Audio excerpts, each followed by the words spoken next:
Dois poderosos super-heróis hoje vão finalmente acertar as diferenças, hein? De um lado, o ícone do patriotismo norte-americano, um cara que é herói só de fachada, né? Porque no fundo ele não passa de um mequetrefe que a gente ama odiar, Homelander.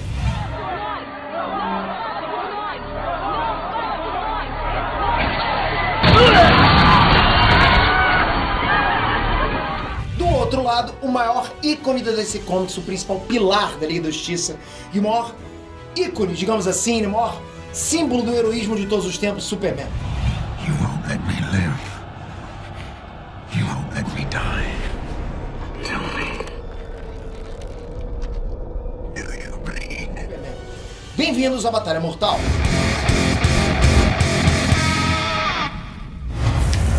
Condições de batalha. Como eu tô falando de um ícone como o Superman que existe há mais de 80 anos, tipo, não dá pra considerar tudo do Superman. Além de ser impossível, também seria até uma covardia contra o Homelander, que não tem tanta coisa assim pra mostrar. Então o Superman analisado aqui vai ser o do universo estendido da DC, ou seja, aquele que foi brilhantemente interpretado pelo Henry Cavill, ok? Já o Homelander a gente vai ter que dar uma moral mais pra ele. Porque, como eu disse, tipo, ele não mostrou muita coisa durante a trajetória dele. Então, nesse caso, a gente vai mesclar os feitos da série da Amazon com os feitos dos quadrinhos. A gente tem que ser justo, né? Poderes e habilidades. O Superman, por ser um alienígena da espécie kryptoniana, ele adquire os poderes dele mediante a absorção de energia solar através da pele. E isso fez ele, com o tempo, né, despertar habilidades muito poderosas, que nessa versão analisada são super força, super velocidade, super resistência, voo, visão de calor, sopro congelante, visão de raio-x, super audição. O Homelander tem a história dele contada como se fosse a mesma origem do Superman. No entanto, tudo isso é mentira, né? Ele é um meta-humano criado em laboratório, mas de um modo geral, os poderes são totalmente copiados do Superman. Ou seja, vamos lá, super força, super velocidade, super resistência, voo, visão de calor, visão de raio-x, super audição. Força e resistência. O Homelander, por ter uma história muito curta, ele nunca mostrou o real limite da força dele. Tanto nas séries quanto nos quadrinhos, os feitos dele muitas vezes se limitam a quebrar a parede, né? Portas de aço, até aviões. Nas HQs ele já jogou longe um jato militar só com uma mão. Mas fica muito claro que isso é pouco pra ele. Então talvez a melhor forma de enxergar o nível de força do Homelander não seja analisando os feitos, mas sim a escala de poder. Vamos lá. Na HQ, o próprio criador do Homelander afirma que o Homelander tá para um herói dos anos 40, assim como uma ogiva nuclear tá para um bastão de dinamite. Sendo que um dos subs dos anos 40 já conseguia segurar com uma das mãos um tanque de guerra de 36 toneladas. Então, galera, fica claro que o Homelander tá muito acima disso. Foi inclusive revelado na própria HQ que em 18 anos a única coisa capaz de parar o Homelander é uma fucking bomba de hidrogênio, que é a arma mais poderosa já criada pelo homem. O Superman do universo estendido da DC também não tem tantos feitos que mostram o quão poderoso ele é, né? Já que ele sempre foi nivelado por baixo. Ele já conseguiu carregar um navio pela corrente da âncora, segurar uma plataforma de petróleo, empalar um caminhão com troncos de árvore, carregar um prédio cheio de gente, atropelar toda a Liga da Justiça sozinho, lutar contra uma tropa kryptoniana e medir forças contra o Apocalipse. Isso é realmente surpreendente, mas também é inconclusivo, entendeu? Para saber quem que leva vantagem entre ele e o Homelander. Mas uma coisa a gente pode afirmar, ele pode ser levado a nocaute caso ele seja alvo de um míssil nuclear, já que foi isso que aconteceu durante a luta dele contra o Apocalipse. Digamos que ele teve sorte em ter ido parar no espaço onde ele pôde se recarregar com a energia do Sol. Velocidade. O Homelander recentemente revelou que quando ele era criança, com 8 anos de idade, ele conseguiu atingir a velocidade da luz. Mas a gente sabe como o cara é, né? Não dá pra confiar em tudo que ele fala, porque, tipo, né, o que ele tem de poderoso, ele também tem de arrogante. Uma coisa que é dita e mostrada na série é que ele pode ser tão rápido quanto um jato F-16, que comprovadamente tem a velocidade de Mach 2, ou seja, 2 vezes a velocidade do som. Isso faz sentido porque o Homelander, embora seja rápido, ele não é tão rápido quanto o trem-bala. E nas HQs o trem-bala é escalado como 3 vezes a velocidade do som. Nos filmes o Superman não é tão rápido quanto nas HQs, mas ele tem alguns feitos bem respeitáveis. Em Batman vs Superman tem uma cena em que o Clark tá cobrindo lá um evento na LexCorp. Daí ele vê pela televisão uma mulher presa num prédio de chamas, né? E poucos segundos depois, tipo, ele salva essa mulher. É claro que não dá pra saber, né, quanto tempo ele levou pra fazer isso, mas se a gente considerar que esse incêndio ocorreu no México e que ele fez isso a tempo da mulher conseguir sobreviver ao incêndio, então sim, isso é um feito muito bom de velocidade. Ele foi o único em toda a cronologia a realmente acompanhar a velocidade do Flash. Isso ficou muito claro na luta lá dos heróis contra ele, né? O Superman tinha acabado de ressuscitar naquele momento e ele conseguiu enxergar o Flash. No próprio início do filme, isso fica claro quando o Superman salva a luz de um grupo terrorista do Oriente Médio. Porque assim que a luz é levada para dentro da cabana, né, os soldados que estão lá a mando do Lex Luthor recebem uma mensagem de que o Superman estava a caminho. Então eles matam as pessoas em volta para que a culpa caísse sobre o Superman. Evacuam e aí o Superman chega para salvar a luz. Ou seja, ele realmente gastou poucos segundos para sair de Metrópolis e chegar no Oriente Médio. Versatilidade. Nesse ponto não tem muito o que se discutir, porque um é basicamente o espelho do outro. Mas talvez seja nesse ponto que a experiência pese mais a balança aí, digamos assim, pro lado do Superman. Porque, embora o Homelander seja poderoso, não tem ninguém na série, nem na HQ, que realmente faça frente a ele. Ou seja, ele nunca foi realmente testado. Pô, o Superman já foi testado várias vezes. Ou seja, o mesmo a gente não pode dizer do Superman. Porque ele sim tem um álbum de inimigos que ele já enfrentou. Como o General Zod, Batman, toda a Liga da Justiça, Lobo da Steppe, Apocalipse, na boa. O cara enfrentou muita gente. Mas na variedade de poderes, realmente não tem muito o que se discutir, porque no fim das contas, o Homelander nada mais é do que o Superman com uma paleta de cores diferentes. Desvantagens. Como eu acabei de dizer, provavelmente a maior desvantagem do Homelander é a falta de experiência contra gente tão poderosa quanto ele. Isso ele realmente não tem nenhuma.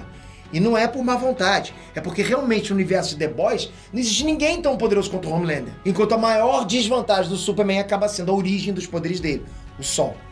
Porque ele precisa absorver energia solar para ficar forte. E à medida em que ele luta e usa a visão de calor, essa energia vai se gastando, até que ele voa para o Sol e se abastece de novo. Esse é um problema que o Homelander não tem exatamente porque os poderes dele não vêm de uma fonte externa de energia, mas sim da própria fisiologia dele. Então, tecnicamente, ele pode lutar por mais tempo do que o Superman, se o Superman não se recarregar, ok?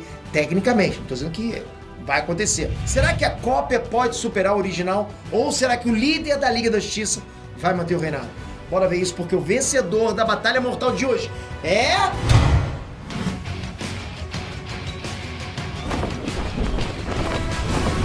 Vim em nome da Liga da Justiça. Seus atos são uma ameaça para todo mundo. Entregue-se pacificamente e não me obrigue a usar a força. Usar a força?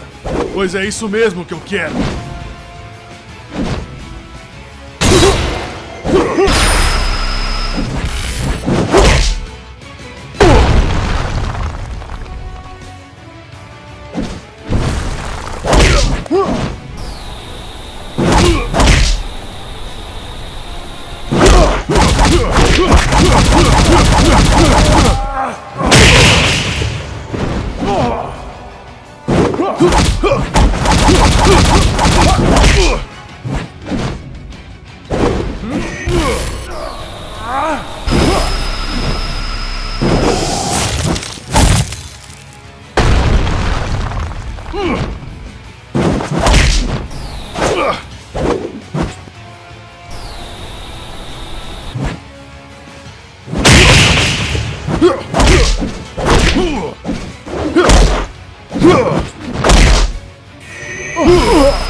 Olha, nós podemos fazer um acordo. Sejamos amigos.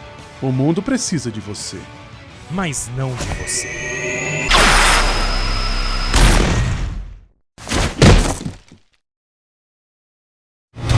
Isso aí, galera, foi o que vocês viram. O Homelander foi bravo nessa luta, mas Superman manteve o cinturão.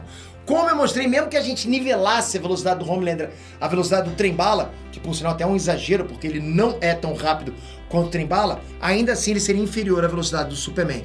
O que mais pegou a gente na hora de analisar esses dois foi concluir quem é mais poderoso de uma forma geral. Porque assim, nem o Superman nem o Homelander mostraram o real nível deles. Os feitos sempre deram, uma ideia muito michuruca. Então mesmo se o Superman tivesse a vantagem em velocidade, o Homelander poderia vencer caso a luta se estendesse, exatamente porque o poder dele não se esgota. E o do Superman, sim, como eu falei pra vocês. E é por isso que o nível de força faria total diferença nesse combate. Mas sem realmente um feito mensurável, como é que a gente vai concluir, a real força dos dois, o real poder dos dois, quem é o mais poderoso? É aqui que entra a nossa famosa escala de poder, que a gente tanto usa nas batalhas mortais, ok? Na falta de feitos tem que usar isso. A gente analisa os personagens em perspectiva, em comparações. Como eu já mostrei, o próprio criador do Homelander considerou que ele é escalado a uma ogiva nuclear se for comparado a um herói dos anos 40. Mesmo que isso seja uma hipérbole, ok? Ou seja, um exagero linguístico, hipérboles servem exatamente para isso, né? Exagerar. Ou seja, o Homelander no máximo seria comparado ao poder de uma ogiva nuclear. Só que aplicando o mesmo critério ao Superman, a gente percebe que a diferença é grande. Porque antes dele ser ressuscitado, o Batman diz que, abre aspas, a caixa materna pode destruir e criar planetas, mas se utilizada em alguém mais forte do que um planeta, então o Victor Stone conclui que ele poderia ser usado para ressuscitar o Superman. Ou seja, o poder capaz de destruir um planeta inteiro agiria como um simples desfibrilador para ressuscitar o Superman, sabe? Porque o próprio Batman conclui que o Superman era mais forte do que um planeta. E com uma diferença tão grande, né, a única vantagem que o Homelander tinha vai por água abaixo.